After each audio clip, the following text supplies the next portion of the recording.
In 2019, the first Strange Realities Conference took place in Nashville, Tennessee. The pandemic and turmoil of the following year could not stop 2020's conference from thriving in cyberspace as a live streaming event. Now, for 2021, the third annual Strange Realities Conference will combine these worlds into a paranormal hybrid event, live in person in Nashville and streaming online. Join us in exploring just how truly strange our reality can be with an interdimensional lineup of speakers presenting unique and intellectual perspectives on magic, mysteries, and the paranormal. Featuring Alan Greenfield, Dr. J. Michael Bennett, a.k.a. Dr. Future, Tim Banal, Seriah Azkath, Dr. Stephen Finley, Aaron Gulyas, Amy Pachula, Brent Rains, Chris Ernst, Heather Mosier, Michael Hughes, Jose Herrera, Joshua Cutchin, Kiki Dombrowski, Nathan Isaac, P.D. Newman, Steven Snyder, a.k.a. Recluse, David Metcalf, Timothy Renner, Steve Stockton, and Ren Collier. Tickets available at strangerealities.com. It's going to be amazing. So, welcome to Conspirinormal, everybody.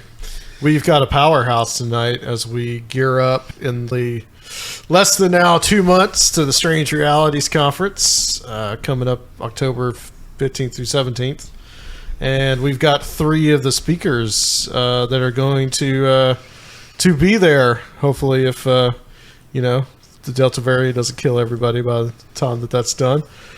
So we have Aaron Gulyas. Hi.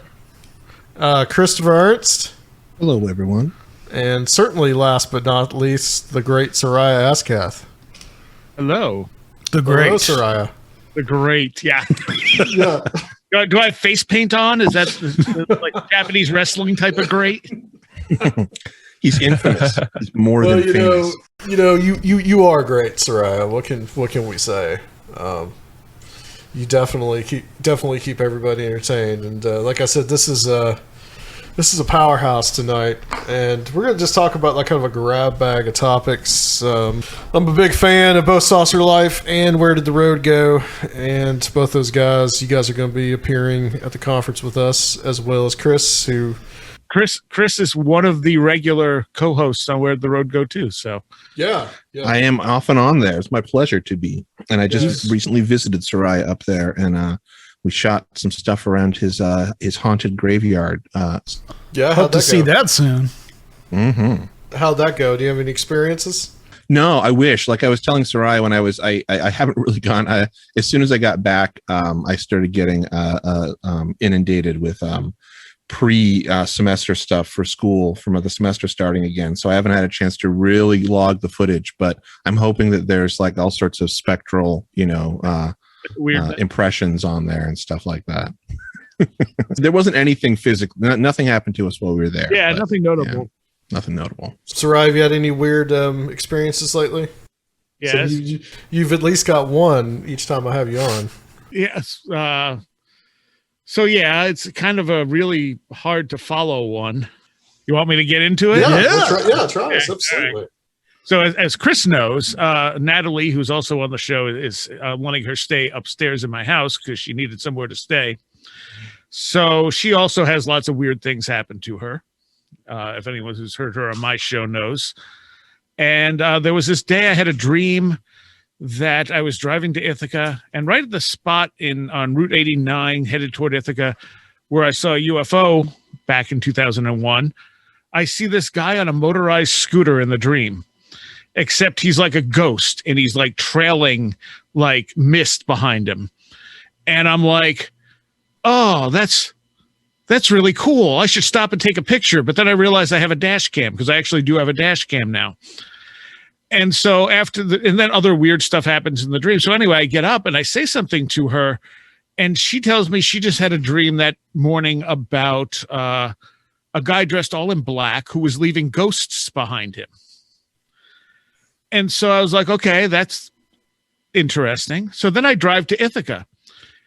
No guy on a scooter where I had it in the dream, but then I get down to Ithaca, and as I get down to Ithaca, there's the guy all in black on a motorized scooter like I've never seen before other than in the dream, and I got it on the dash cam. And so she pulled it apart because she kind of freaked her out, and you can't see his face. Man without a face. Like he's wearing a hoodie or a windbreaker, which is what she described in the dream. That's black. And it was like over 100 degrees that day. Right. So it would have been pretty unnatural for somebody to do that. Yeah, I mean, I'm sure it was probably just a person. There was some other aspect to it, too, that was synchronistic, but I can't remember what it was. But it was just one of those weird, like, the hell was that type of experiences? Like, I don't think it means anything, but it's like we both picked up miscellaneous junk from the same experience. Mm-hmm. But I wouldn't have noticed him. Like, I wouldn't even thought twice about it had I not had the dream. This happened right outside did this happen pretty close to where you live? Like this happened just outside of Ithaca. That's outside of Ithaca. Okay. Maybe do like a missed connections and Craigslist. I considered it. Post a picture on Facebook. Anyone seen this guy? Phantom man on bicycle. Yeah. But it was the type of scooter that you normally just stand on and push with your foot, except this one was motorized. Oh, okay. I've never seen that before until I had the dream about it, and that's exactly what he was on. And I went by with a freaking motorized scooter. Wow. There was one other part to it, but I can't remember what it was now. Why do you have so many weird experiences, Seriah? Like, nothing that ever happens to me. I don't know. And you're just so... I love how you're so nonchalant about them, too. It's just like, oh, well, you know.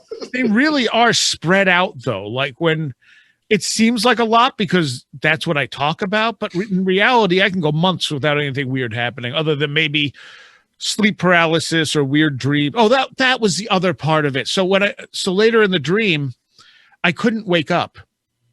I became lucid. I was sitting in this park with this guy, and there were ghosts all over the place, and he couldn't see them. And I'm like, why the hell can't you see them? And then I became lucid, and I tried to wake up, and I couldn't wake up. And every time I tried to wake, like finally at one point, I kind of woke up and immediately went back into the dream state. And I'm like, damn it. And it was getting really frustrating. So in Natalie's dream, she saw me walking around the house asleep, and she couldn't wake me up.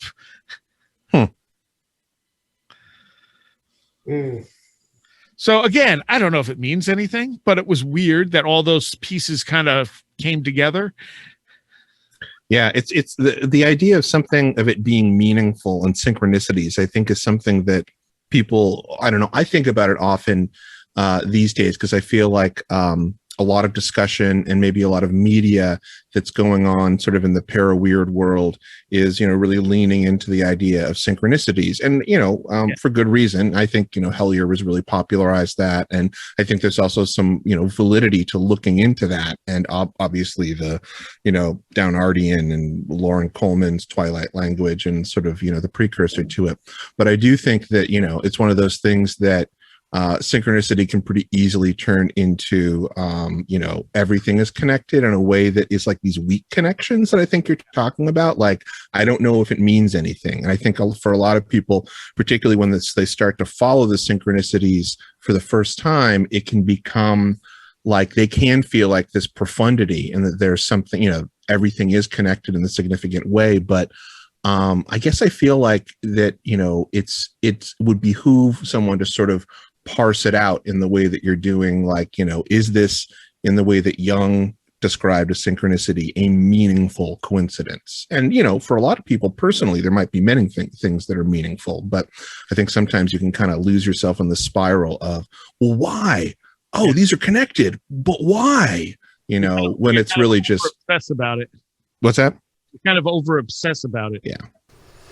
Well, and you come from some spiritual traditions, even back to your childhood, that emphasize discernment of experience and things like that too. So yeah, and like, you know, most things, I'm completely blind to, you know, my own prejudices, you know, positive or not. So yeah, I definitely think in a very different way about that. And I don't, by no means am I saying that like people shouldn't feel, you know, something special about that happening. I think for some people it can just be like, it can be confusing though, and it can be something that they find to be like, what's happening here? But yeah, don't go crazy. Don't drive yourself crazy in Chapel Perilous. No, everybody Chapel Perilous. Sometimes it's, you know, it's necessary, I guess. And sometimes it's just one of those things that happens. Yeah. There was two Adams for a minute. Yeah, there were. Yeah. Oh, that's my Vardagar or whatever. Vardogar? Vardogar. Yeah. Why isn't there? Is there a metal band called that? I don't think so. There should be. It probably should be. You're right. Look it up in the what is it? The heavy metal encyclopedia. Encyclopedia Metallica. Metallium. There's got to be. It is I not mean, phone friendly. if not, snatch it up immediately, somebody. Or just make a logo for it. Yeah, just make a logo for it. Before we started, Aaron, we were talking about some of your recent paranormal travels. I know you've been doing like some vlogs and taking Saucer Life on the road. You want to share any of those with us? Yeah, I set out to do like a little history road trip. I try to do every year, and I went to the Hopewell Mound area in South Central Ohio, because I'd never been there. I still haven't been to the Great Serpent Mound. I keep missing when it's open because it doesn't open till 8 a.m. or 10 a.m., which is stupid. But I realized I was only like an hour and a half from Point Pleasant. So I decided to go to Point Pleasant because, hey, Mothman, right? And I'd been there a few times before, but I'd never been to the museum. So I was able to go to the museum, which was kind of neat. I was for a paranormal museum, I was impressed. It was more museum-y than, roadside attraction-y, So actually I'm the episode of the Saucer Life that is coming out next. I'm sort of hitting pause on what I was going to do, and it's a Point Pleasant episode about the trip, so including a strange experience I had. Seriah was talking about strange experiences. I had a very strange experience driving through the TNT area. I went to look at some bunkers and stuff, and I'm driving down this sort of one-lane gravel track that's back there, and there is, I'm not making any of this up, guys, there is a black Cadillac in front of me. And it pulls off to the side to let me go past, and so I do, and so it's behind me, so then I sort of turn off and let it go past me because I don't trust them, right? So they're in front of me, and they're about 20-30 feet in front of me. They go over a little rise and then around a corner, and then I go around the rise, over the rise and around the corner, and they're not there anymore. And I didn't see anywhere they could have turned off. I didn't see, I mean, then, there's no way, giant old Cadillac, it wasn't old, but big Cadillac, no way on that loose gravel it was going to, accelerate out of sight quickly. So in the episode that's coming out, I have the audio from some little video messages I sent to some people like within minutes of this happening, where I sort of go through what it was. It was weird. I odds are it turned off somewhere and I just didn't see. I mean, that's probably what happened, but if it hadn't been a black Cadillac in Point Pleasant, I would be like, oh, this is nothing. Yeah. But it was a black Cadillac in Point Pleasant. But what's a black Cadillac doing there? Right. Well, if you drive all the way through the TNT area, this wildlife area, there are houses on the far side of it, and people drive through there. I know that from the last time I was there. So it could have just been some old people, in a Cadillac drive. But why would you take a Cadillac through? I don't know. It doesn't make any sense. But it was weird. But it was a fun trip. Did you get a look at them? Maybe they didn't have a face. Well, Yeah, right. Okay. So here's the thing. I was trying to. When they drove by me, when I sort of pulled off, I looked through the side window and I could see that there were people in the car, but I couldn't discern what they actually looked like. That's a real thing, man. I was just like, I don't know what they look like. And that's another recording I sent to a friend. I told her, this is weird. My wife's point of view is that, if you're like behind them, they're probably like these old ladies who you can't see over the back of the seat driving their Cadillac, because that's, sort of the Cadillac stereotype. But I don't know. It was weird. It was just, I don't think it was, I didn't feel freaked out until I thought about it a little bit. Mostly I was just like, well, where'd they go? That's weird. And then later I was like, oh man, there's nowhere they could have gone. I don't think. I didn't see it. I don't know.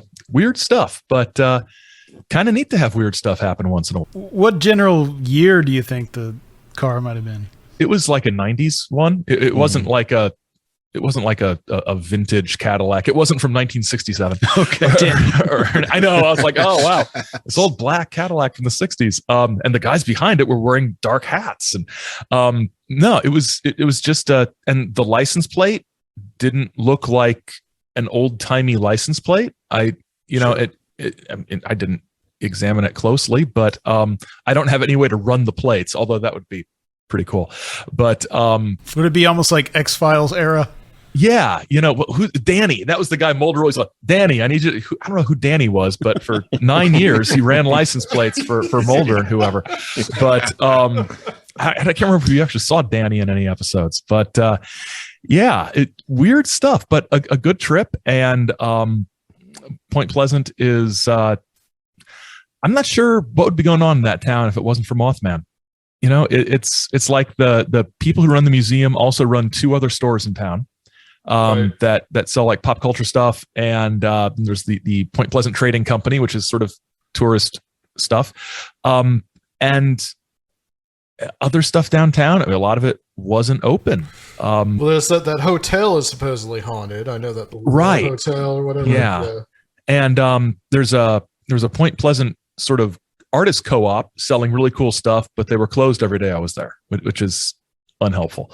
But it's a little town in West Virginia on the Ohio River. There's not going to be a lot going on, besides that is the exact type of experience I would expect you to have because of the stuff you're into. You know what I mean? Yeah. It's so much the sort of thing I always sort of wondered, about that makes me suspect it more. Why couldn't I just see like a ghost or something? Because it'd be like, oh wow, a ghost. But no, this is something that like, dare I say, was custom designed for me, right?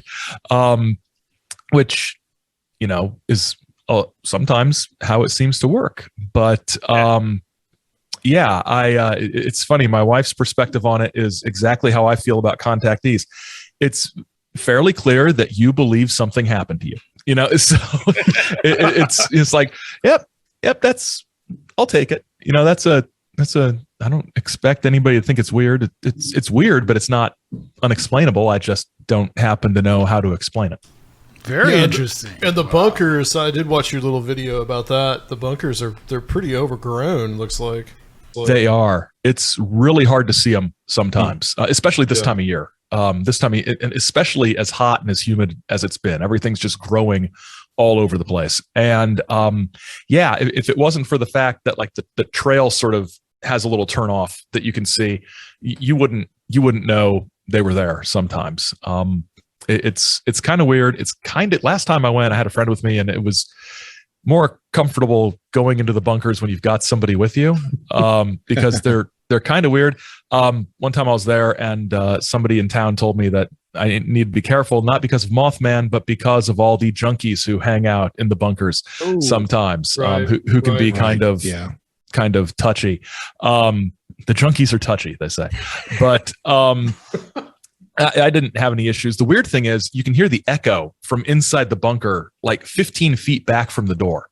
The acoustics are really amazing. So, good trip. I urge anybody who's in the area or close by, check it out. I mean, I'm only like 5.5 hours away, which is weird. You think about Michigan and West Virginia seem like they should be further apart than that, but they're not. You just drive diagonally across Ohio, which is its own kind of hell. Yeah, and it's right. It's right on the river too. It's like right there on the Ohio River. So like Ohio is literally right across. So yeah, I could totally see how it wouldn't be that bad of a drive. There's a similar area in Chattanooga where I'm from. There's a similar area that has those type of bunkers in it, because it used to be like an ordnance works, and now it's like opened up to like Volkswagen is there and all that type of place. But you can go and you can see these bunkers, and they're really well preserved, but they were used more recently, like probably like about in like the 90s. So, but it does give you a weird sense of being in one of those places. Yeah, it's eerie. Also, there is a band called Vardoga. They are a Christian extreme metal band from Norway, formed in 1994. Christian extreme metal, huh? Yes. Okay. They've got quite the fight in Norway then. It's like Amy Grant, but louder. So let's talk a little bit about the Nine. Okay. Aaron, you did a show about this on Saucer Life, all about the Nine. And Chris was on the farm recently with Recluse talking about the Nine. And Seriah says he knows nothing about the 9. So this will be a learning experience. I know very little about it other than kind of like the basic story. And like you were saying, Adam, people always just kind of like refer to it offhand, but a lot of people are like, what the hell is the 9? Yeah, I did want to point out something, though, that it's really found its way into popular culture. I think a lot of it is because of the Gene Roddenberry connection. Oh. And yeah, but there's Aaron's a movie, got some truth about that. There's a movie from the late, I think it came out in 2009 called I Am Number 4. Have any of you guys ever seen that movie? Yes. Yeah, I'm familiar with that. He's like a teenager, and he finds out that he's actually an alien, and then there's this other girl that's with him, helping him out or whatever. And like he asks, like he's number 4, and he at the end of the movie he asks her like, "How many of us are there?" And she says there are 9 of us. So like it has found its way somewhat into popular culture. Well, there are some historical precedents for it. The 9 unknown men. There's a precedent in Hindu folklore, and then thinking, and then there was one later. Was there a piece of literature from the 1800s that included 9? The 9 principles? I can't remember because there was some sort of like pulp novel sort of thing. Yeah, exactly. And now I'm completely forgetting what that was. But there is a little bit of a precedent for that. I guess if you want to, jump into it. So the reason why I ended up becoming a little bit of a, armchair expert on the 9 was, again, has to do with, I was brought up in my household. My parents followed this Indian mystic, Meher Baba. And so there's a lot of stuff that I was exposed to, not bad stuff, but just a lot of a culture that I was exposed to, and esoterics as a kid. And, as an adult, sort of coming back to it as like, in a secular way, I started looking into seeing what connections there were to all of, occult history, which I was also interested in, with the history of this mystic Meher Baba. And there's actually quite a bit. But in particular, the channeler, Dr. Vinod, who was an individual that Andreas Puharich met. And I guess we can go and talk about Andreas Puharich and who he is after this. But there's this individual named D.G. Vinod, who was Dr. Vinod, who met Puharich at, I believe it was Eileen Garrett's party. This is according to the book Yuri by Andreas Puharich. And Vinod met Puharich in New York in December of 1951 at this party, and they, schmoozing. This is like upper crust people. I think Frances Payne Bolton was there, who was she was part of this whole circle of very rich people that were involved in a lot of the research happening that Andreas Puharich was doing. So he met Vinod there, who was apparently a professor of philosophy and psychology at a university in Pune. I have not been able to confirm that, but it's funny that Vinod, I guess, was making the rounds during this time, because he also met Meher Baba in 1952 when Meher Baba was in New York making this visit, and they met through these 2 people, Fred and Ella Winterfeld, who were kind of on the scene between the West Coast and New York in the occult world. And people who were very familiar with that might know of their names. But it's funny because Vinod met with Meher Baba, and they had this exchange, the exchange being obviously strange because if people don't know, Meher Baba was silent. He never spoke. He stopped speaking in 1925. So he used either an alphabet board or he had the sign language, but he spoke through interpreters, and he told Vinod, this was in May of 1952, that, and this is documented in these books that are document Meher Baba's life from a lot of the Westerners that were accompanying him. And I guess he told Vinod these certain instructions for meditation, and he told him to do it every night at midnight. And I don't know if this has anything to do with what ended up happening later, which was when Puharich took Vinod to the round table. I believe it was called the round table at that time. Which was his foundation in December of 1952. It was just Puharich and the lab administrator Hank Jackson, and this is in February 16th of 1952. Basically, Vinod started channeling these entities at this laboratory, in New England. These entities called the Nine. And if you want, I don't have any of this stuff memorized in terms of like what specifically they said. You should listen to the Saucer Life episode of the Nine. Do an excellent job of doing dramatic readings of those the wonderful channeled material. But as we were talking about before, it's kind of this boilerplate like contactee stuff. And then later on, what ended up happening is Vinod did this again, but this time there was a bunch of rich people who were having their sort of seance there with Andreas Puharich, and a lot of people have talked about the fact that some of these people being like the guy who founded Bell Helicopter and an Astor, so a lot of this moneyed people who have influence were part of this, and so there's this idea that they're somehow being influenced by these nine entities, so on and so forth. Insert conspiracy.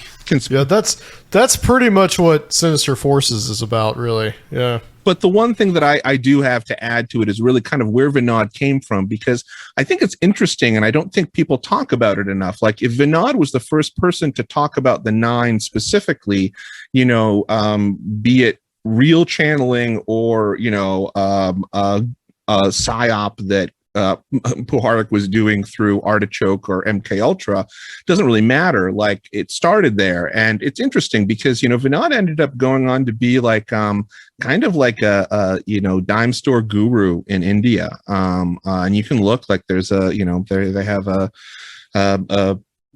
website on him and stuff like that, and apparently he was hanging out with a bunch of other people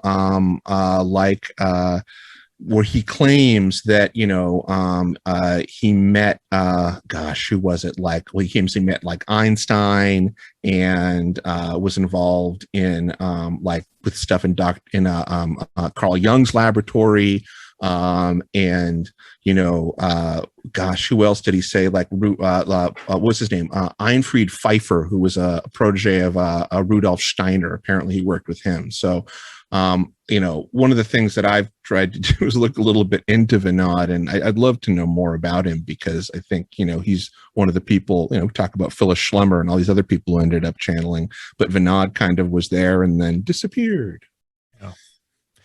Yeah. And also back in the 50s, one of the things that I didn't realize when I did my episode about this years ago, Charles and Lillian, I think that was his wife's name, Lothhead, who were involved with the whole when prophecy fails thing. Yes. The woman near Chicago who said there's a big disaster coming and the aliens are going to protect us, and then they didn't. Then the Lothheads teamed up with George Hunt Williamson and moved out to Arizona to hang out with him, and we're in South America with him at his monastery of the Seven Rays or whatever that was down there. And Williamson's career is mixed up with all sorts of interesting people. I'm finally going to get around to doing a William Dudley Pelley episode at some point down the road. I just need to reread the biography of him. But they channeled the Nine as well. They received, one of their people received a message from the Nine, and they hadn't heard about anything that Vinod had done. They didn't know about any of this, but they knew Puharich. So they contacted Puharich and said, hey, somebody said, they had this message, and that it's the same people who talked to V or Vinod. Right. And it which is just, incredible if true. It's one of those things. But then in the 1970s, Puharich is doing all his stuff with Uri Geller and sort of making a name for himself and doing all sorts of other scientific things and working for the government and doing, shady stuff probably. But in the 70s, he hooks up with some other people in, they're in Ossining, New York, the Lab 9. Yeah. And he hooks up with a guy named Sir John Whitmore, an English guy who was I sort of see him as sort of a promoter of psychic. Yeah. He was a race car driver at one point. I think. Really? Oh, he was like a aristocratic race car driver at one point. So, oh, that's awesome. Money to blow on. I love that. Florida psychics. Hashtag goals. It's just like collecting pet psychics and driving a race car.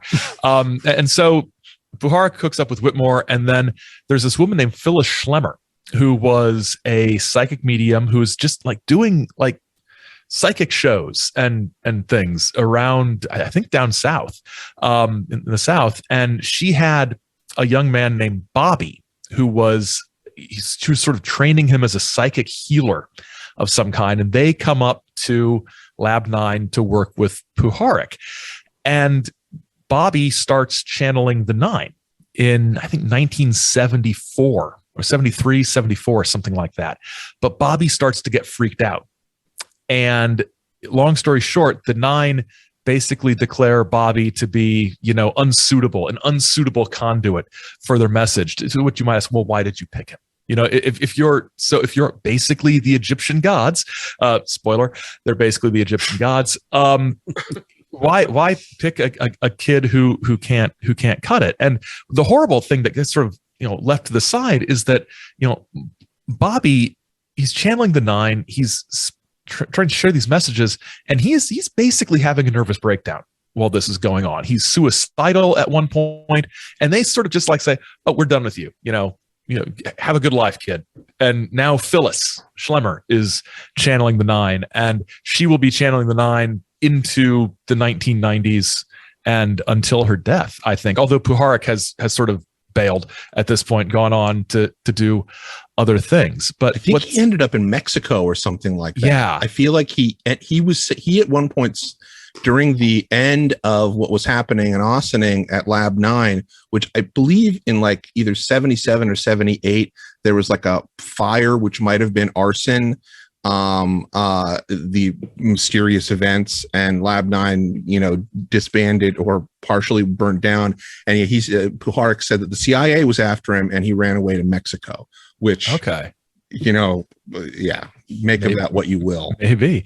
What I find interesting is that we mentioned Gene Roddenberry before, but Puharich and the 9 are very keen to get their message out to as many people as possible.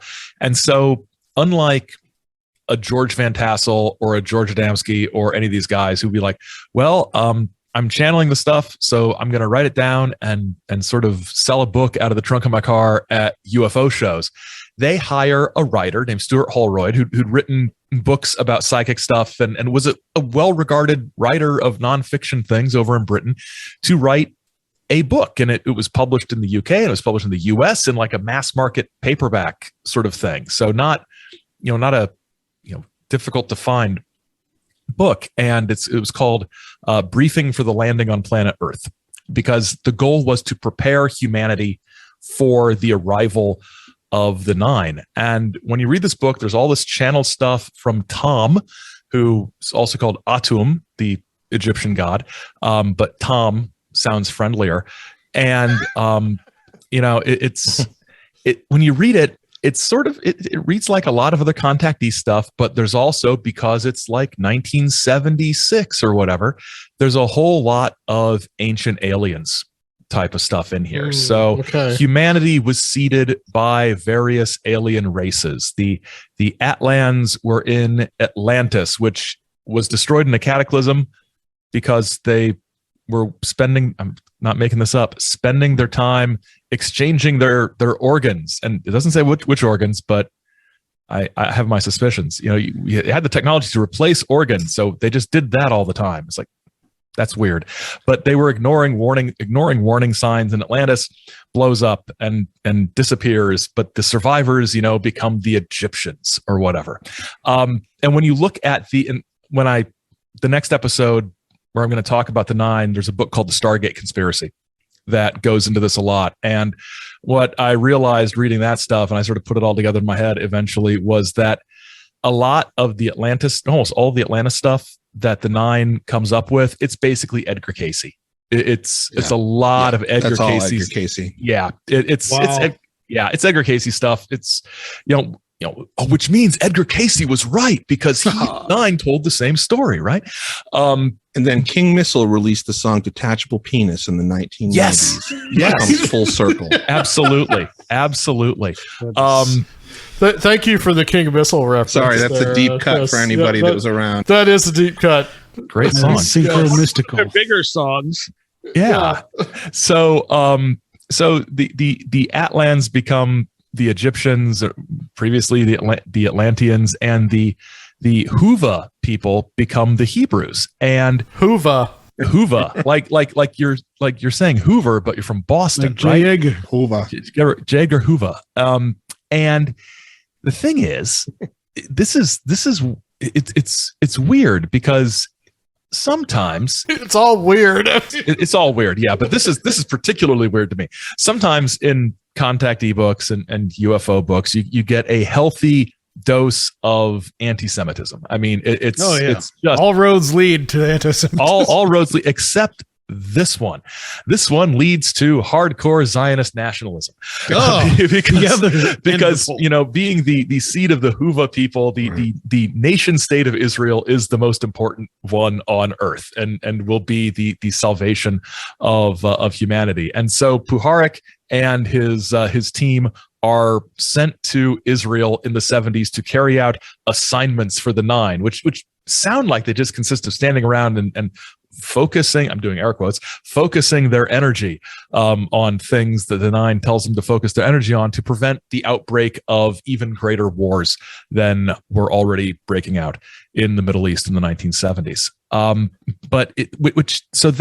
The sort of Israeli nationalism aspect of it sort of struck me as a little odd. But this is after Geller's involvement, right? This is after, right. And I mean, like from the conspiracy side of Conspirinormal, it seems very, very it seems obvious to me that like there is some Mossad, alphabet agency stuff going on, and that Geller was part of that. I mean, if anything would should prove that for you, watch for free on YouTube the documentary Third Eye Spies. There's a point when it's about Russell Targ and it's about the Stargate program, remote viewing. There's one point where Russell Targ goes to interview Uri Geller about this, and he says something to Uri about, well, don't you think that maybe the CIA was using remote viewing for assassinations?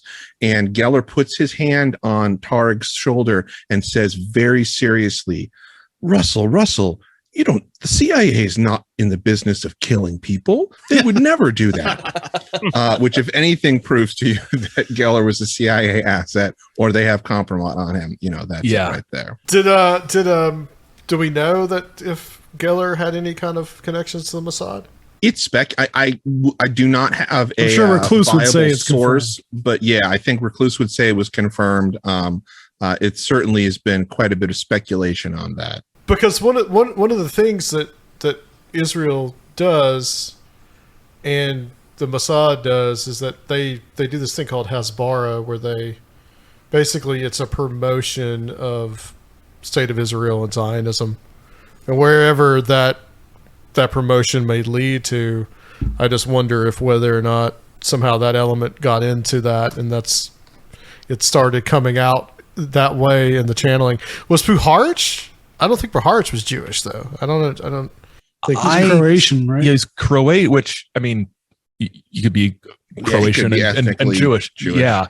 I don't know. I wondered, but I didn't really see anything. I didn't look super deeply, but I didn't see anything that made me think he was. Well, just as an aside, Velikovsky's material is Velikovsky was actually, I don't know if accused is the right word, but a lot of people look at his material and say that he was really pro-Zionist, and because a lot of what he was trying to do was to prove the stories in the Bible, and that he came at it from a Zionist point of view.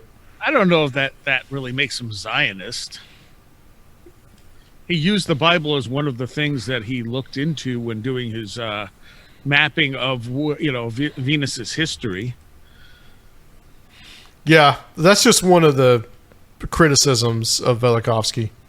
Yeah, well, people will irrationally criticize Velikovsky because that's what you're supposed to do. So, sounds like we have a catastrophist on the line.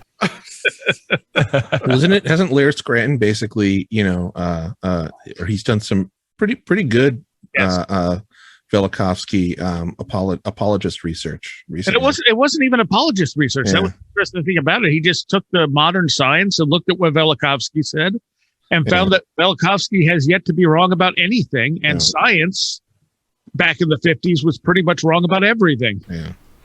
Well, the electric universe stuff supports a lot of Velikovsky. Well, that's partially where it came from. Yep. I don't know about Venus being a comet. I don't. There is a lot of evidence for Venus being a comet, including the fact that it still has a cometary tail.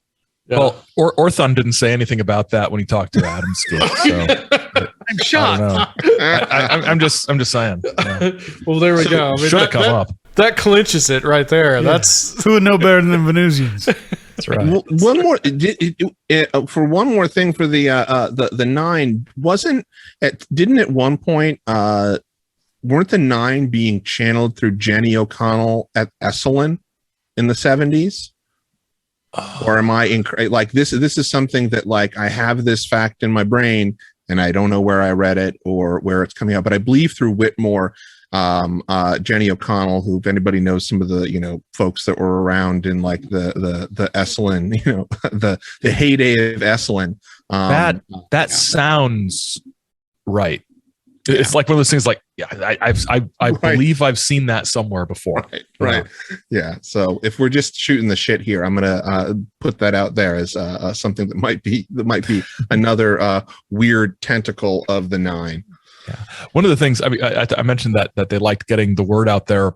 I don't know if the book by Holroyd hadn't come out yet or it was still in production, but they contacted Gene Roddenberry of Star Trek fame to write a screenplay for a movie about the nine. And like we said earlier, a lot has been made of this. The Ancient Aliens episode about the nine basically lied about this and said it was the inspiration for Star Trek. I know, it's shocking. It's the inspiration for Star Trek, even though it happened after Star Trek had stopped. Well, it was the inspiration for Star Trek the Motion Picture. No, an old Star Trek episode was the inspiration for Star Trek the Motion Picture. They don't even get their Star Trek geekery right, man. No, they don't even understand the canon. Like, it sucks, man. So Roddenberry needed money, and they were going to pay him money. So he goes and he actually participates in some of the channeling sessions, asks some questions, gets some answers. He's pretty agnostic about the whole thing. He's like needed $20,000. He's 20, 25, like, or else he was going to lose his house, and they paid him that. He's like, great. So he writes the script, and the script is basically, it would have been a movie about a writer who's hired to write a script about an organization just like the Nine. Meanwhile, he's also cheating on his wife, and he's got all these marital problems, and he's having this midlife crisis. And he was the creator of a popular but canceled science fiction show, but he hates the fans because they won't leave him alone. It's just like this Gene Roddenberry midlife crisis nonsense. But they paid him cheating on Rachel Barrett all the time with everyone.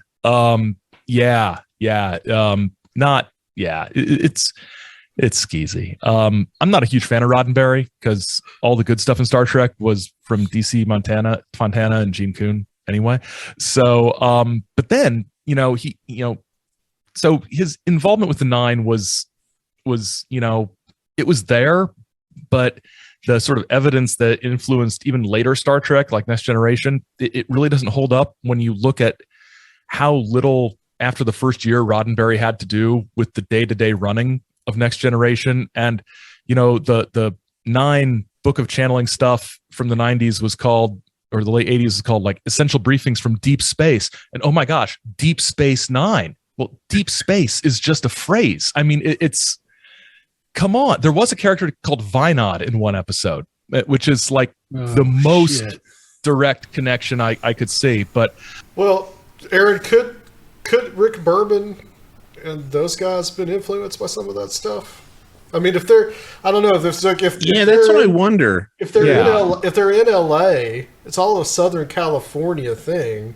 Yeah, or even if like the Nine gets into the zeitgeist, and that's how you end up. Because I do think in Deep Space Nine, beyond the character Vinod, there's essentially like the 9 discarnate entities from the wormhole, that are channeled and speaking through the Bajorans. And I think it's, and again, not saying that like it's the 9 to Roddenberry to this, but more like, okay, so the 9 got into the sci-fi, weird zeitgeist, or just that branch of spiritualism got into, and I think that's more likely than the 9 specifically. But yeah, Deep Space Nine, more than any other Star Trek, was much more open to that sort of stuff, and that's one of the reasons Roddenberry hated the concept, and that's the thing. He hated it, and that's if he even knew what it was, because mentally he was so gone by that point that it's, I mean,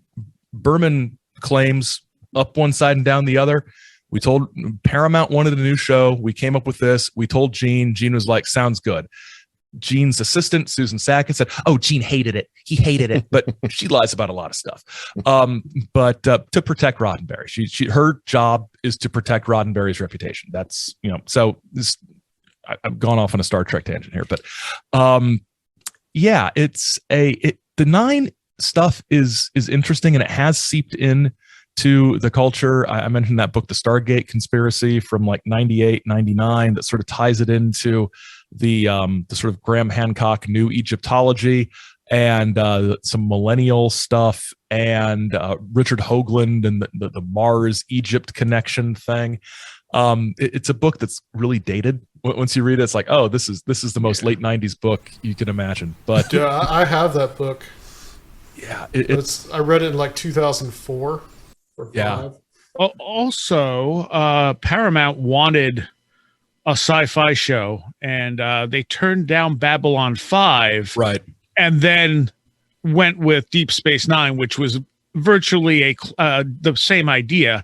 And of course, because Star Trek was an established franchise, and the series actually started before the series of Babylon 5, everyone thinks Babylon 5 was a ripoff of Star Trek, right? But he had been shopping that script around for a long time, since the late 80s. I'm talking about Babylon 5. Mm-hmm. Mm-hmm. Like, he had been shopping that pilot around for a good long time.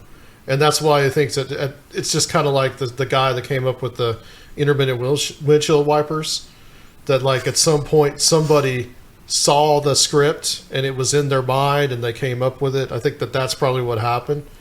Yeah, that's something that they think is what might have happened, was that some people had seen the script like in 1988 or whatever, and by the time 1993 rolled around, it was just kind of like in their minds, and they came up with that idea. Yeah, and also, I mean, it was probably in their heads. They got a bunch of studio people who see lots of things, so it was probably in their heads. And also, Deep Space Nine was going to be running at the same time as Next Generation, so you can't do a ship show. Yeah. So if you can't do a ship show, the options are a planet or a space station.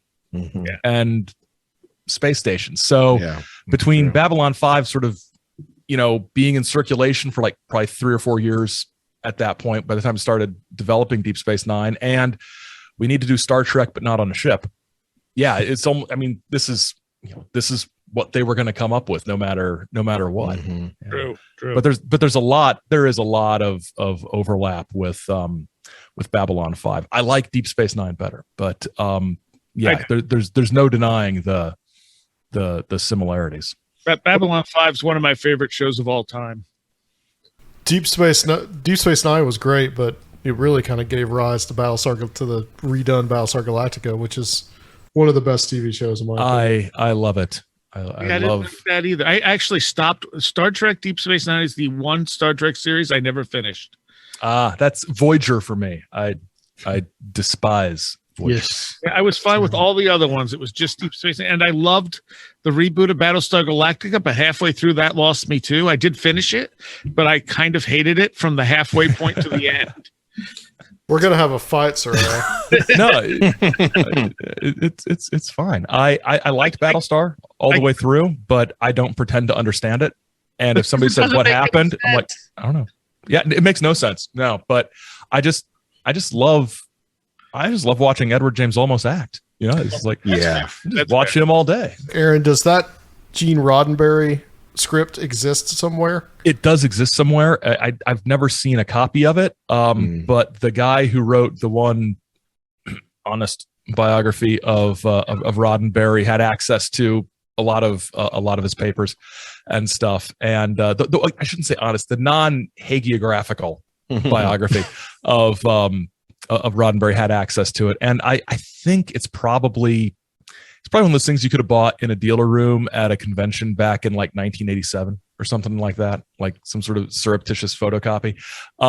His assistant, John Povell, was supposed to be, he actually got to do the rewrite, or was asked to do the rewrite, and he was going to produce it. I think at some point in like the early 2000s, he's talking about he was going to get this 9 script produced, but I don't think it ever happened.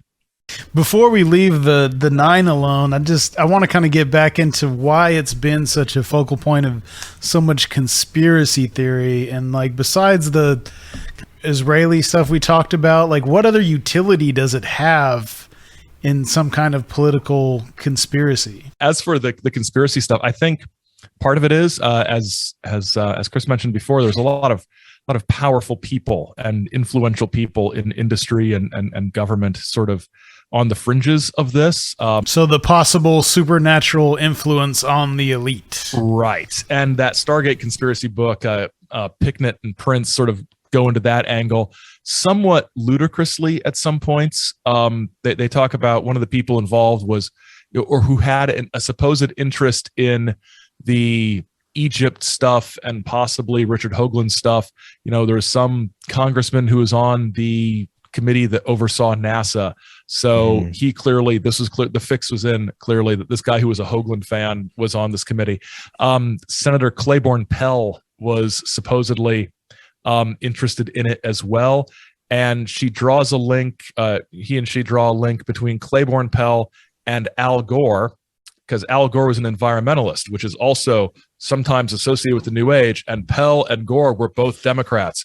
Could the influence of the 9 be at the very doorstep of the White House? Right. It's like, no. Claiborne Pell did the Pell Grant. Nobody else cares about anything else he did. You know, he's Claiborne Pell. But yeah. So there's this sort of sense that influential people have been influenced or are devotees of this line of thinking and these efforts, and so they will implement policies to push whatever agenda might be in the shadows into operation. Yes. I think it could be a fun game to give Aaron 2 completely disconnected topics and see how quickly he can turn them into a conspiracy.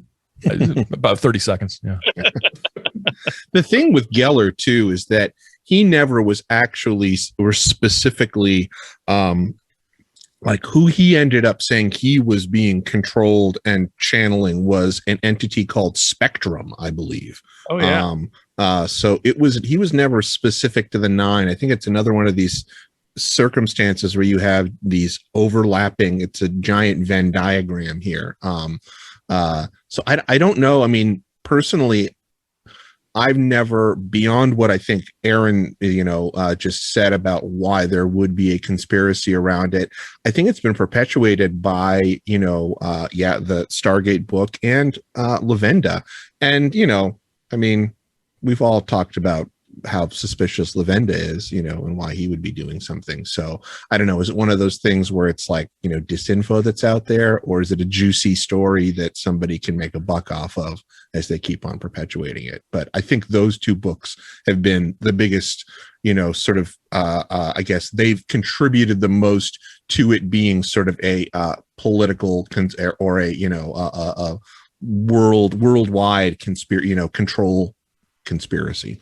Does Lavinda have connections beyond the just I want to make money? Does he have political things going on? Lavinda? He's on Gaia TV. Right, that's making money. So it was more the idea that like some people I think speculate that his involvements with like the wandering bishops, and there was this like church that he was part of that was essentially kind of a front for a lot of I don't know if it was FBI or CIA, but there was just so it's a lot of speculation. Again, this is not something I am an expert on or I the details of, but what I have read and come across is there is who he was involved with in the what was it, the late 70s, early 80s, beyond the occult scene there. The idea is essentially that there were government agents that were infiltrating that area there, and that he might have somehow gotten involved with that. This is like the New York occult scene. We got beeps going on back here. That's weird. That wasn't me. Wow. I don't know what was happening. It's the 9. It's Lavinda. Yeah. So the first I ever heard of the 9 was the Stargate Conspiracy, and then the second book about the 9 was the first Sinister Forces, which I've only read the first one. And the Stargate Conspiracy one, I mean, it's interesting and I mean, I think they may have somewhat of a point that it kind of felt like that some of the things that the 9 were talking about, some of these things about the foot around the paws of the Sphinx and finding the chamber and all these type of things, that some of these people like Hoagland and Graham Hancock were motivated by some of the things that were said previously by the 9, and they were trying to tie it in. I could probably believe that about Hoagland. I don't know about Hancock. Yeah, I don't see that with Hancock at all. Yeah. So, I mean, you've had them on the show. You've had Lynn Picknett and Clive Prince on. Yes. Yep. Have you talked about that at all, about that book? No, I don't think so. Because I had them on for the most recent book, which was God's Wife or whatever, when God had a wife. Right. The removal of the sacred feminine in religious texts over the centuries. Yeah, they're big on the Mary Magdalene stuff. Yeah, and I had just Lynn on talking about her own personal weird experiences. They also had a really good book about one of their first books that was about the Shroud of Turin, basically being made by Leonardo da Vinci as a kind of like primitive type of photograph. And I thought that one was really fascinating. And then there was the Templar conspiracy that was kind of a follow-up to that. And so, I mean, their stuff is, I think, pretty interesting. Yeah. They're the ones who basically inspired the book that became the movie. Da Vinci Code? Yeah. Yep. Well, that and Holy Blood, Holy Grail, but... Right, but Holy Blood, Holy Grail took a lot of stuff from them. Yeah. They're actually in the Da Vinci Code. They got a cameo in it. I think. Yeah.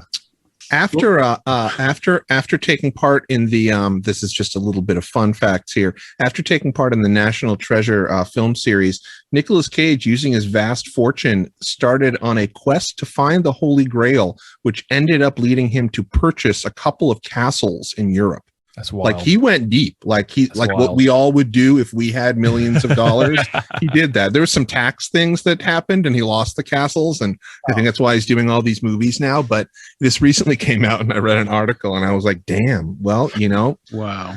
Yeah. Hey, as long as he keeps doing movies like Mandy and The Color Out of Space, I'm all for it. And Willy's Wonderland. Willy's Wonderland, Mom and Dad. There's another one coming out. Chris, did you send me the trailer? The new one that's coming out is, I think, going to be awesome. Ghosts of something. I forget. It's like, yeah, he's like fighting like a alien samurai. Now that's entertainment. Willy's Wonderland was as dumb and ridiculous as I thought it was going to be. It did not disappoint. No, not at all. In any way. It wasn't like other movies of that ilk. Like his character made it so strange. Right. And he doesn't say a word the entire movie. Totally silent.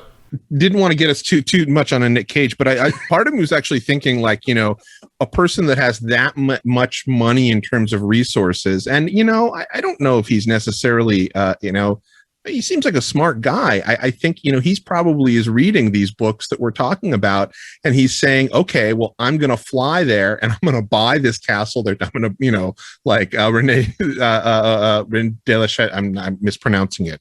What is it? Rene Del Chateau. Rennes Le Chateau. Yeah. Rennes Chateau or whatever. Yeah. But he wasn't purchasing that. And apparently it didn't go anywhere. He said he just like it, you know, he's like some things, they just, you know, keep on spiraling. Well, where does the dinosaur skull fit into that?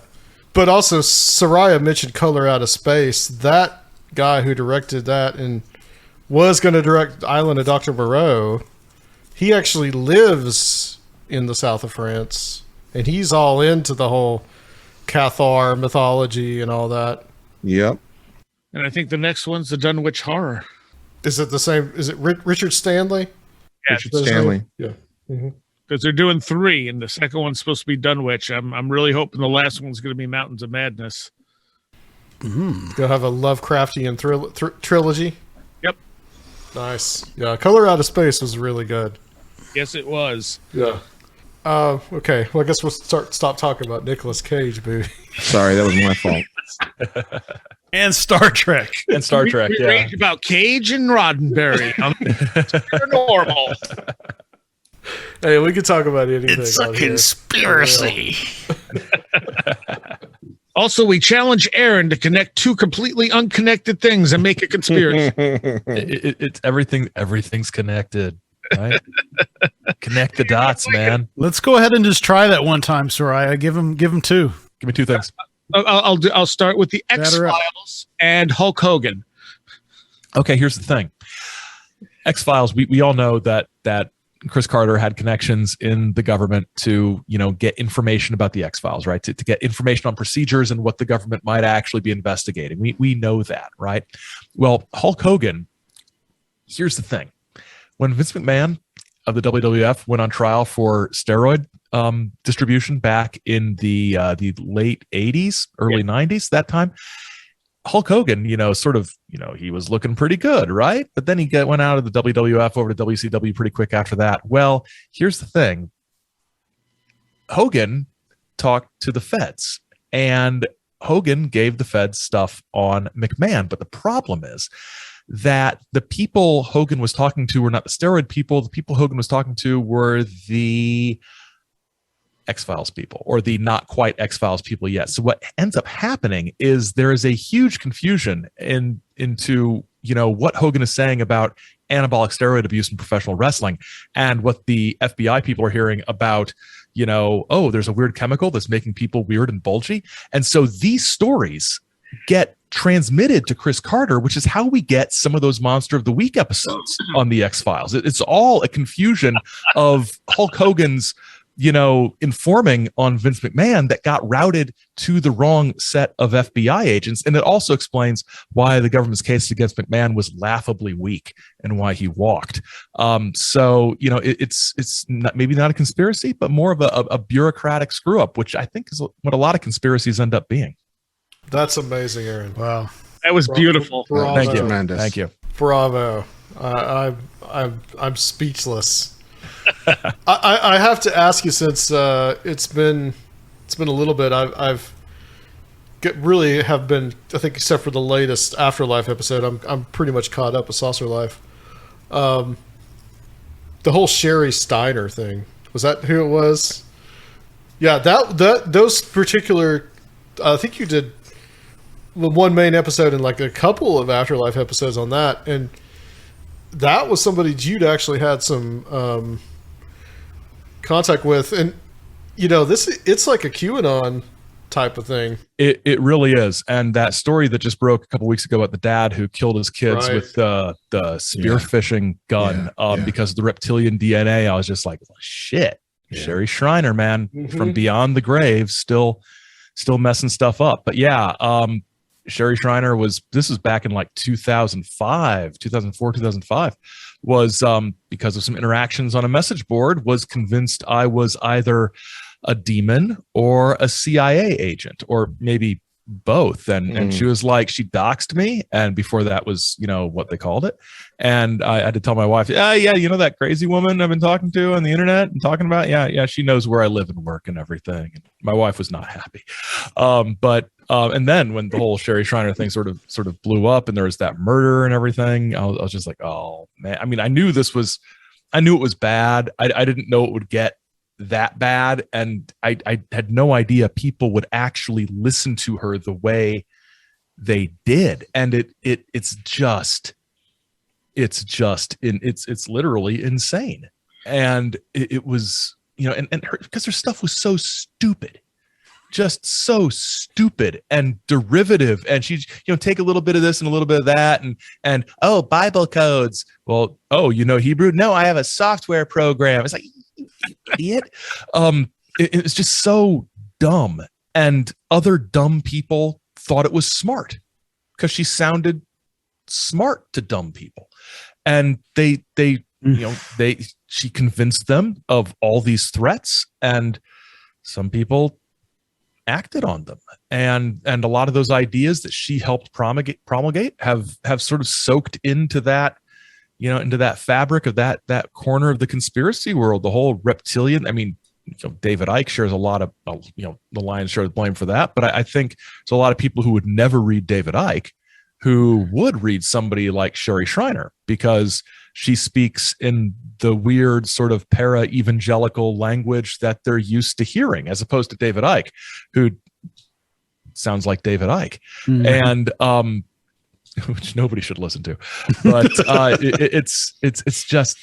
it's wild. And between that and the guy killing his kids and the murder with the Sherry Shriner people, it's like, you know, I remember when conspiracy theories were way more fun. I don't know anything about Sherry Shriner. Oh, she God, it's almost too massive to explain. She believed she was, you know, that there's demonic forces at work disguised as aliens and ascended masters. You know, don't believe the New Age alien stuff because, you know, it's really a trap from Satan. But then she sort of wove shape-shifting reptilians into it, and she sort of wove denouncing anybody she disagreed with via, you know, well, the Bible codes say they're untrustworthy, so don't believe this person. And she really built up a little cult of people who just listened to her pronouncements. She manufactured little orgone pucks that she said would destroy the demon alien motherships and things. So she used orgone. So it's like, which is not, you know, you don't go down to the local Baptist church and pick up some orgone at the bake sale. You know, this is, you know, she was just blending all of these weird things that she had very little understanding of, and sort of making this stew of dangerous dumbness. And it's difficult to explain her because she doesn't fit into any particular category. Because her theology was so far outside the lines of any sort of Orthodox Christianity that it's just not, you know, it's like this syncretic conspirituality mixed with it's a lot of stuff. You know, the real Christianity, you know, St. Paul was, you know, was a demon. I'm like, you what now? It's like, okay, exactly what kind of Christian category do you belong in? That, you know, well, you know, I'm a Christian, but I still obey all the Old Testament feasts, you know, even the ones the Jews don't anymore. You know, it's weird. It's sort of this sort of Judaic archaeo Christianity. Like, well, we're like the church from the first century. It's like, really? Are you? Yeah, it's steeped in the. Sounds like it comes a little bit from the Hebrew roots movement. Yeah, it's a lot of that, a lot of Hebrew roots movement stuff. That sort of appropriation of Jewish tradition.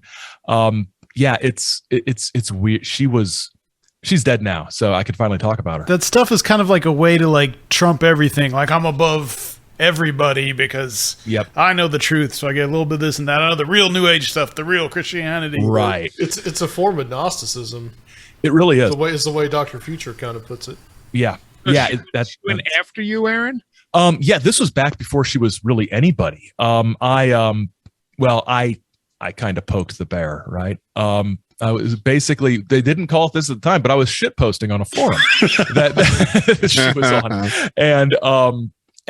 and not, you know, in a like, haha, you suck sort of way, but in a sort of like arguing with her sort of way, and sort of talking to people who had been burned by her and were worried about, you know, what her teachings were doing, because it was like on a you know, Christian UFO forum, and like people who were sort of like very sort of traditional Christians were like, this woman is weird and she's dangerous and it's scary.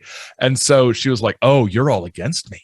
I'm going to find out about you guys. And so it was sort of that sort of thing. So, yeah. And it all started with, you know, same sort of, you know, forum posting and sort of arguing about, and with Pam Schufert, who sort of invented the red list and blue list FEMA death camp stuff back in the 90s. So it connected to her.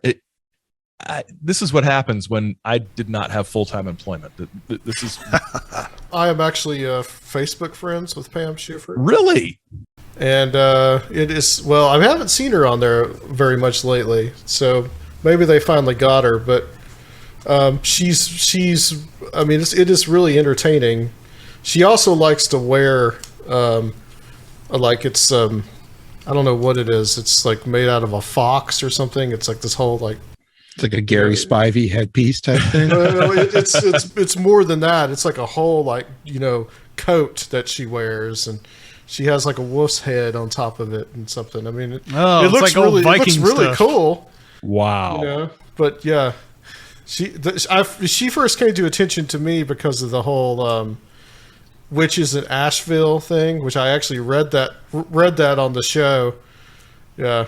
Yeah, she was deep into that thing. Yeah. Not familiar with that either. There were witches in Asheville, apparently. Oh, and yes. she was not happy about it. Yeah. Oh, so it's literally what it sounds like. Yes. So what did anything come of her going after you, Aaron? No, I just sort of vanished off that board and hoped she forgot about me, which I think she did. But I did not utter her name on the internet until I knew she was dead. So Probably the smartest thing to do. yeah. You know, you said something, Aaron, that made me think, you know, it's kind of a cliche how we're always talking about how conspiracy theory used to be more fun. But, you know, the more I'm really like digging honestly into the past, and especially like the 80s and 90s stuff, I have so much nostalgia for. Like in particular, lately, I discovered the name and who's behind this like cable access show that I watched in the 90s that I had long forgotten. And the guy's like a real character, and he had like a little conspiracy clearinghouse called the Phoenix Foundation, and the show was called the Omega Report. But then found him a few times in the paper because like right after Oklahoma City, like a week after, he has all these militia leaders like come on his program to talk about the conspiracy, you know, like a week after that. Of course it wasn't anyone like them, and it was the government and Arabs were involved, etc., all the stuff we've heard before. But like I wonder if so much of it was that these people we felt were a lot of dangerous people were just like so marginal at the time that it was like we didn't really feel threatened by them. But now that we've seen all these conspiracy narratives like become so mainstream and like in informing policy in the halls of power, it's like a totally different game. But you know, maybe these were like a period of incubation for all these memes that developed, and maybe, you know, maybe while it was more fun for all of us and we definitely have nostalgia for it, maybe we're a little naive at the time too, though. I think so. Yeah, I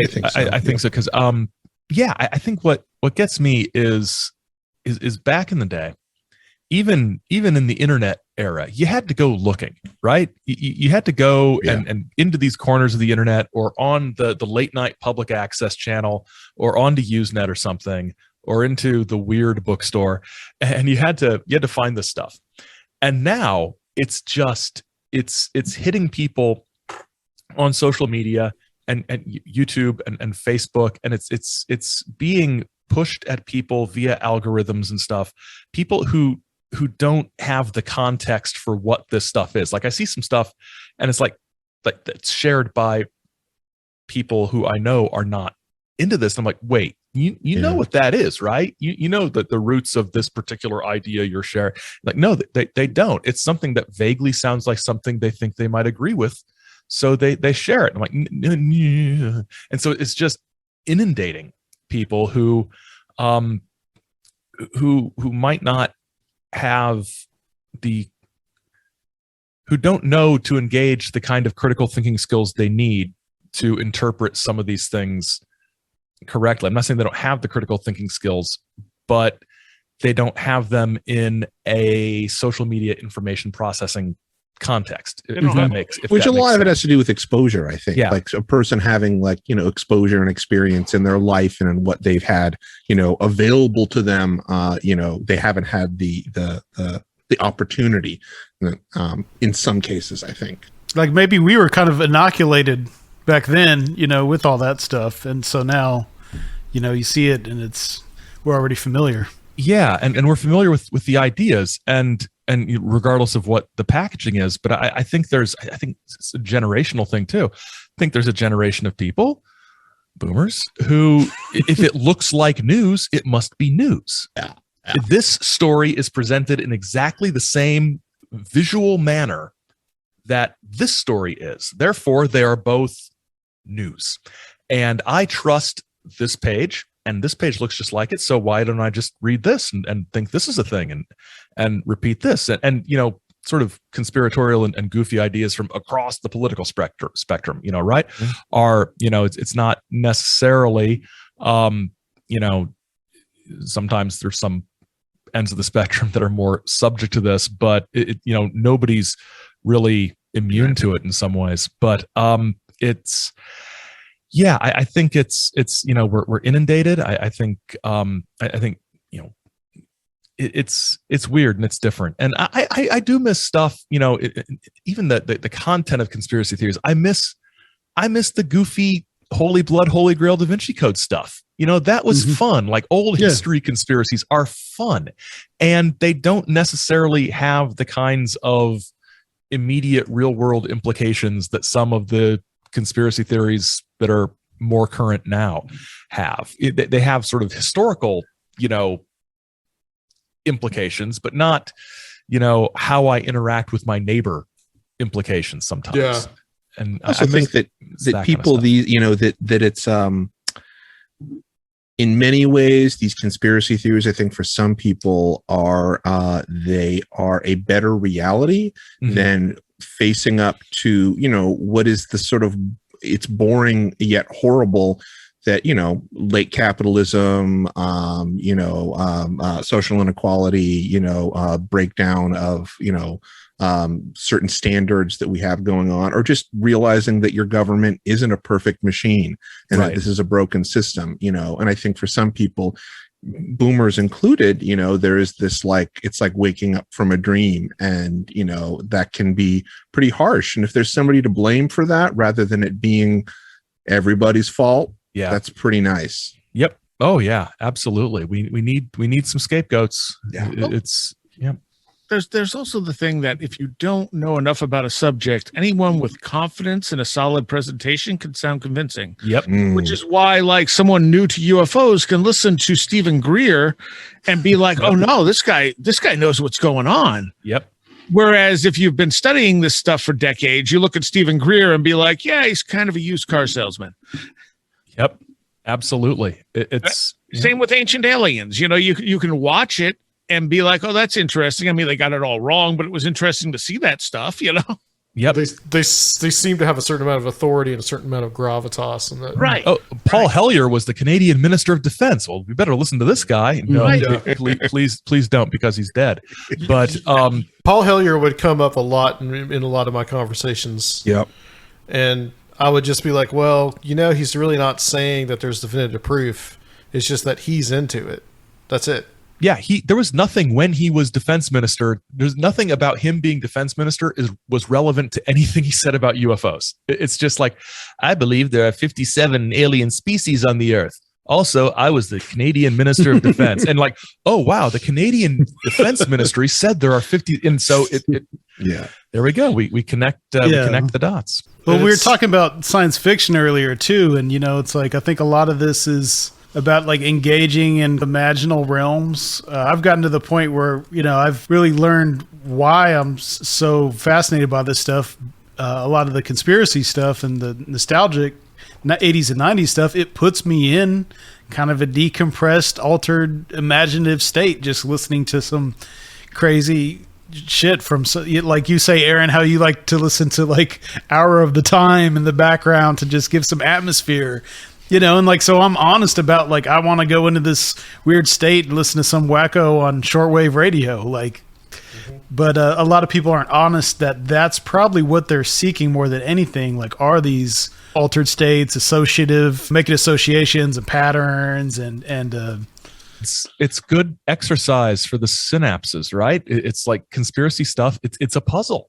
It's a way to do puzzles. I don't like puzzles, but I like conspiracy theories, and I think it satisfies the same part of the brain sometimes. But people like us we kept a lot of this stuff at a distance, and we also looked at it like anthropologically, and we like the stories of the characters and their shticks as entertainers also, but all that now just seems kind of lost. Yeah. It's hard to tell people you're into this stuff nowadays. I'm always very careful to say I'm interested in conspiracy culture. It's like I say the same thing. Yeah, you got to. Otherwise, it's like one of my areas of study is conspiracy culture. Like, I like conspiracy theories. You can't say that. You wrote an excellent book on it. Yeah, thank you. Well, the thing is, though, conspiracies happen all the damn time. But that doesn't mean everything's a conspiracy, and right. There's no discernment there at all. Yeah, not anymore.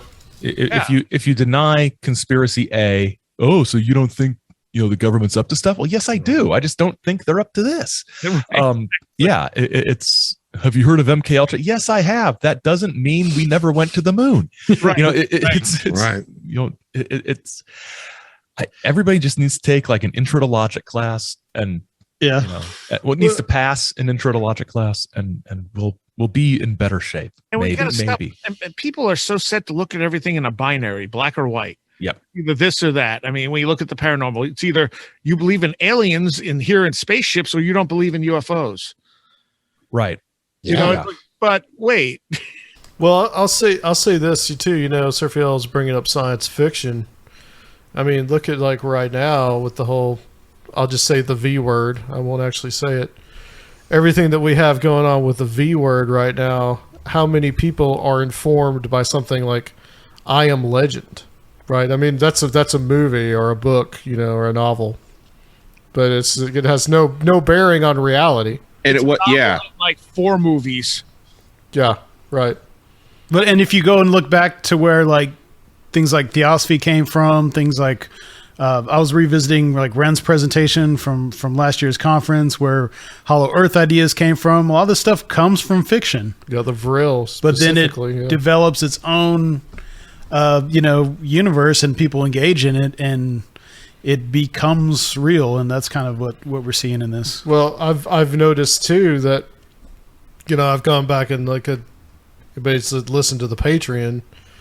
You'll know that it kind of gone back and looked at a lot of like older paranormal cases. I mean, we talked about the Dybbuk box, and basically, the creator of the whole where the Dybbuk box story comes from. He's come out and said now that it was basically like a creative writing project in real time. Mm-hmm. And so you've also got that going on too. So now I wonder, stuff like the Black Eyed Kids and all this kind of stuff that we've kind of just taken for granted in the paranormal as being quote unquote real.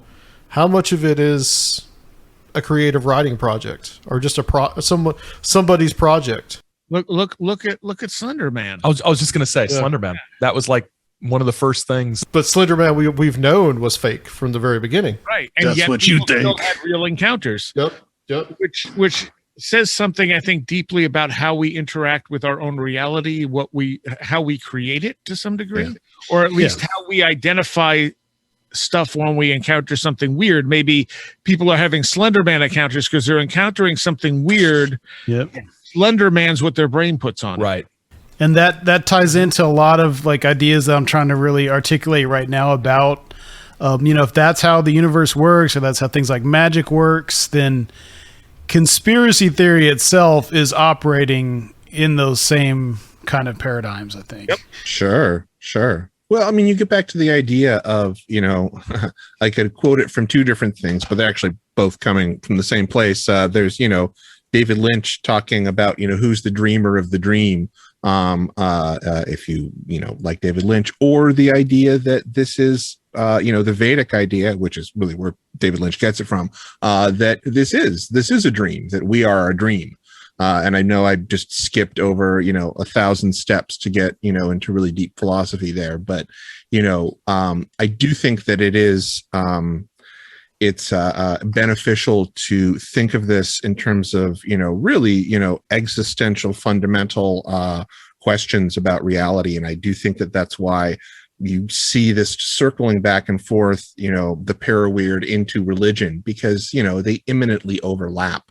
And I don't just mean, Christianity. I mean, the history of trying to figure out why we're here and what we are and what we're doing.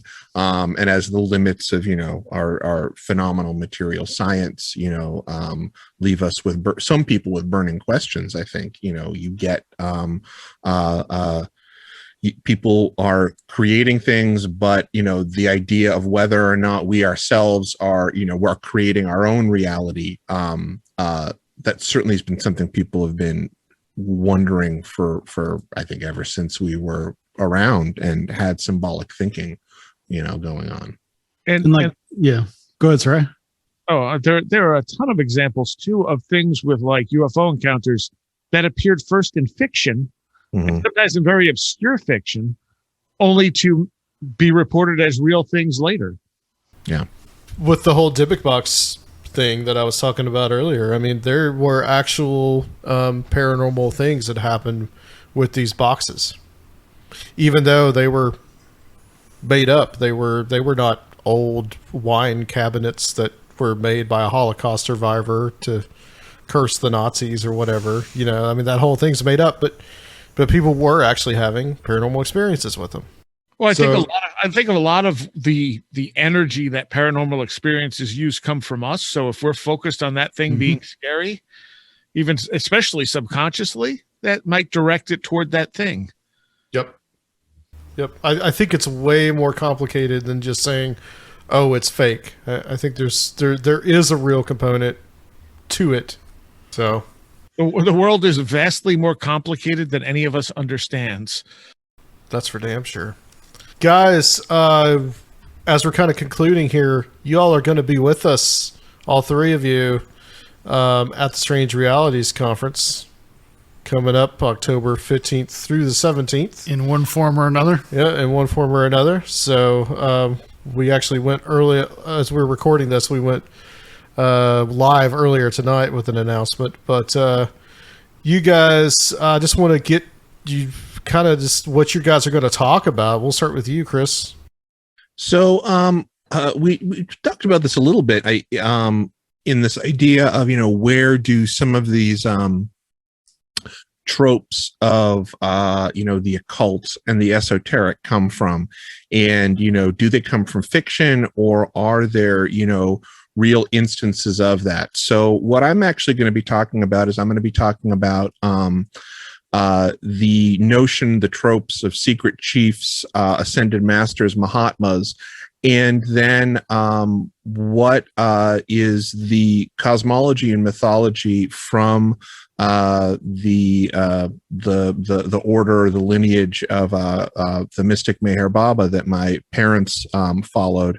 He passed in 1969, the past century. But this was a at the time living, breathing person that many Westerners, so primary English speakers, knew and spoke with, and there is a whole cosmology of essentially secret chiefs that this lineage of sort of a hybrid Vedic, Sufi, Zoroaster, Zoroastrian lineage comes from. And so I'm going to talk about that. And, it will be one example, again, not saying this is true or not, but here, are one documented example of, a sort of a living, breathing philosophy based around this idea of secret chiefs, but that works in sort of a different way than theosophy does. Okay. Cool. Aaron? Yeah. I'm going to be talking about saucer felons, about criminals in the flying saucer scene. So Is Reinhold Schmidt going to Reinhold Schmidt. Nice. Reinhold Schmidt. We got Frank Stranges and his plane full of pot. We've got some others. So and it's are we going to always talk about convicted felons? Well, no, but just like maybe in some cases strongly probable felonies. And so it's going to be hopefully more sort of fun and light. So because Awesome. a lot of the topics at this conference are going to be very, very thinky, like the hidden cosmology of the secret chiefs. So Exactly. I'm going to have Reinhold Schmidt ripping off old ladies with bad land deals for a little bit there. I look forward to that. All right. So, and Seriah, what are you going to be talking about? He's going to be channeling the 9 live. I was just going to say that. How did you know? I'm going to answer all the secrets of the universe by channeling the 9 live on stage. You should just add Seth in there too. Yeah. Yeah, Seth will drop by for a few minutes. And Raw. No, I don't like Raw. No. Ashtar. Ashtar's got to come back at some point. Yeah, Ashtar should stop in. It'll be a very interesting and unpredictable conversation. More likely, I'll just talk about whatever's on my brain that week that I take notes about and do a talk about. Whatever paranormal experiences you have on the way to Nashville. Right.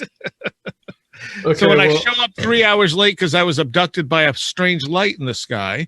which could happen. And you got picked up on the side of the road by a black Cadillac. Right. And oddly enough, Aaron Gulyas was in it. However, Aaron Gulyas was already at the convention. Gardoger. I do have so just so you guys know, the audience out there, Aaron, do have you speaking Friday night, Okay. and Chris is going to be sometime on Saturday afternoon, and Seriah will be sometime Saturday evening. Yay. So I just mapping out the schedule. So just to let everybody know that we're going to have a schedule up pretty soon as well. We're having So to as I check get the everybody's position of the approval. planets and everybody's zodiac sign and everything. So. Yes, absolutely. And also, we should mention that we're going to try to be as safe as we possibly can. We are going to require proof of vaccination at the door or a negative COVID test within 72 hours. This Your is just papers, the world please. that we live in. So everybody else around us, venue wise, is doing this at the moment. So I think that we're going to be doing the same thing. So. Yeah, of course. A lot can change in 2 months, so A lot can change in 2 months. That's true. for better or worse. Right. So- We are in an extremely liminal time. I'm still waiting for the X gene to kick in.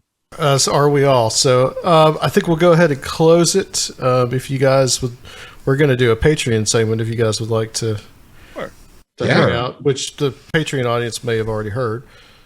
Guys, again, Strange Realities Conference. All 3 of these gentlemen will be there. Nashville, Tennessee, October 15th through 17th. That is $70 to come, and we are restricting that also to 40 tickets only, so we can kind of limit the amount of people that we have there. But that does not mean that you cannot attend, because we do have the $30 online as well. So if you want to still see these presentations, you can buy a ticket, get into the secret Facebook group to view those presentations. Also, we'll probably have an alternate for people that don't use Facebook as well. Looking at Twitch doing that. Said $70 for the weekend. What if someone wants to come for one day? We probably are not going to do that because we're limiting tickets. Gotcha. So we were thinking of doing that, but since we don't want to be a super spreader event. We're only letting in, people who... Again, though, things might change. I mean, you know, it is 2 months away, and so we may open it a little bit more. It just depends. We are telling everybody, though, get your tickets as soon as possible if you want to come. I mean, because the hotel that you guys will be staying at, we've got a block of rooms there, and that special was good for till September 14th. So if somebody hasn't come from out of town and you haven't gotten your room yet, you know, try to get your tickets as soon as possible. I did want to let Aaron know that I think you guys are going to be pretty close to the Fiddler's Inn, which is mentioned as a spot of mind control monarch programming in several early 90s conspiracy tomes. Nice. A little Kathy O'Brien action there. Yeah, I think so. Yeah. All right, gentlemen. Tell everybody where they can find you guys, starting with Mr. Seriah. Wheredidtheroadgo.com. And, you know, thelastexit.org if you like heavy music. Which who doesn't? You can go to brightrectangle.com, and that's where my stuff is. And the movies that I make with Bill Darman, you can link through there too. All right. And Mr. Gulyas? Saucerlife.com. All right. Also highly recommended. Okay. All right, guys. Thanks for hanging out with us. Sir, if y'all could tell everybody where they can find our Patreon if you want to help us out. If you want to check out these weekly awesome Patreon episodes and join the International Order of Conspirinormalists, go to patreon.com/conspirinormal. At the $5 level, you get one of these episodes every week. And at the $10 level, you get to hang out every month in the Mystic Crew, which is kind of like our own little mini Strange Realities, where we have presentations every week and kind of serves as a really cool think tank or idea incubator for people in our orbit and guests. Let you get access to those guests too. So check us out at patreon.com/conspirinormal. Do it now. Do it now. All right. Thank you guys, and we will be back with another roundtable next week. We will talk to you later on Conspirinormal.